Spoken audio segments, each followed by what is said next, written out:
Now, what is Hoyle's concept of steady state? It basically states universe has no beginning or end of time. So this is directly opposite to what Big Bang theory says. So what it says is universe has been as it is, or it has been in a steady state. Okay, it has not been changing, and there is a steady condition. Now, because universe expands, what it is saying is new matter is being created, but the intent is that overall density of the universe is constant. Okay, so that is the idea behind Hoyle's concept here, right?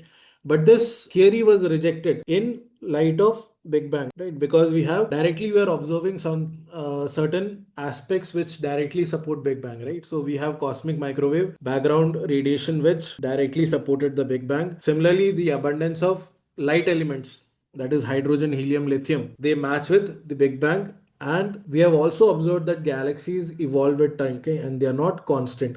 So that is the reason this theory was neglected, right? Now tell me which statements would be correct here. The first statement regarding Hoyle's concept, that is universe has no beginning, yes, that is correct. Okay. The creation of matter, the intent is to maintain the density, that is also correct.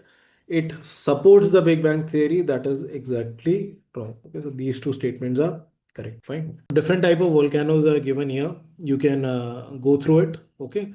Now, what you should observe here is increasing violence. Okay. So the maximum violent volcano that you will see is caldera. Similarly, increasing viscosity also compared to other volcano types. Again, that is caldera. Now, let us go to the NCERT content here. So what is it saying? Shield volcanoes, they are the largest of all volcanoes on Earth, and they are made up of mostly of basalt. Okay.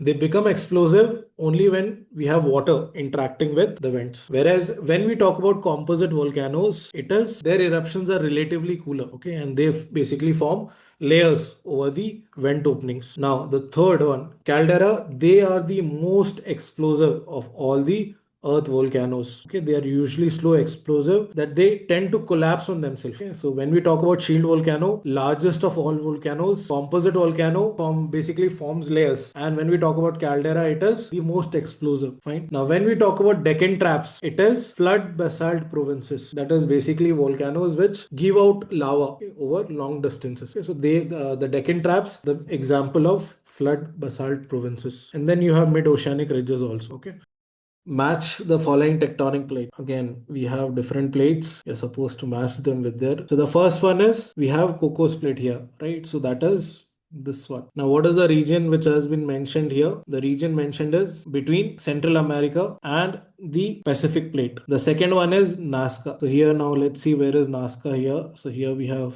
the Nazca here. So that is again between South America and the Pacific plate. The next one is Caroline plate here. So this one, Caroline plate is here. Okay, that is between the Philippines and the Indian plate, between the Philippines as well as the Indian plate. And Fuji, again, that is northeast of Australia. Now here again, there might be a doubt when we talk about Mount Fuji. Where is it located? Yes, exactly. Okay, so that is Japan. Here we are talking about Australia. Okay, so that confusion should not be there. This is a plate, this is a mountain, two different things, right? So here, yes, major plates already given in your NCERT. Similarly, minor plates also, please go through them. Okay, that clarity has to be there. Fine, this is clear. Okay, another question regarding plate tectonic movement. Two statements given. Which statement do you think would be correct here? Yeah, exactly correct. So that is the rate of tectonic plate movement can be determined by studying the different strips of magnetic fields that are there in